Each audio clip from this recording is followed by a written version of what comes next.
2026 ലോകകപ്പിലെ ഫേവറേറ്റുകൾ ആരാണ് എന്ന് മുൻ ബ്രസീൽ താരം മാർസെലോയോട് ചോദിച്ചപ്പോൾ ബ്രസീൽ ദേശീയ ടീമുകളിലെ റയൽ മാഡ്രിഡ് ആണെന്നും ബ്രസീൽ തന്നെയാണ് ഫേവറേറ്റുകൾ എന്ന് പറഞ്ഞു.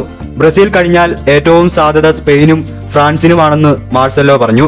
പ്രശസ്ത നെതർലൻഡ്സ് താരമായിരുന്ന വെസ്ലി സ്നൈഡറുടെ അഭിപ്രായത്തിൽ അടുത്ത ലോകകപ്പ് നേടാൻ അർജന്റീനയേക്കാൾ സാധ്യത ക്രിസ്ത്യാനോ റൊണാൾഡോയുടെ നേതൃത്വത്തിലുള്ള പോർച്ചുഗലിനാണ്. അർജന്റീനയേക്കാൾ ഏറെ ശക്തരാണ് പോർച്ചുഗൽ എന്നാണ് അദ്ദേഹം പറയുന്നത്. സാവി ലോകകപ്പ് ഫേവറേറ്റുകളെ കണക്കാക്കുന്നത് സ്പെയിനെയാണ്. അർജന്റീനയും സ്പെയിനുമാണ് ചാമ്പ്യന്മാരാകാൻ ഏറ്റവും സാധ്യതയെന്ന് സാവി പറഞ്ഞു. മുൻ ഇംഗ്ലണ്ട് താരമായ വെസ് ബ്രൗണും സ്നൈഡറെ പോലെ പോർച്ചുഗലിന് സാധ്യത നൽകുന്നു. റിട്ടയർമെന്റിന് മുൻപ് CR7 ലോകകപ്പ് നേടും എന്നാണ് പ്രതീക്ഷയെന്നും വെസ് ബ്രൗൺ അഭിപ്രായപ്പെട്ടു.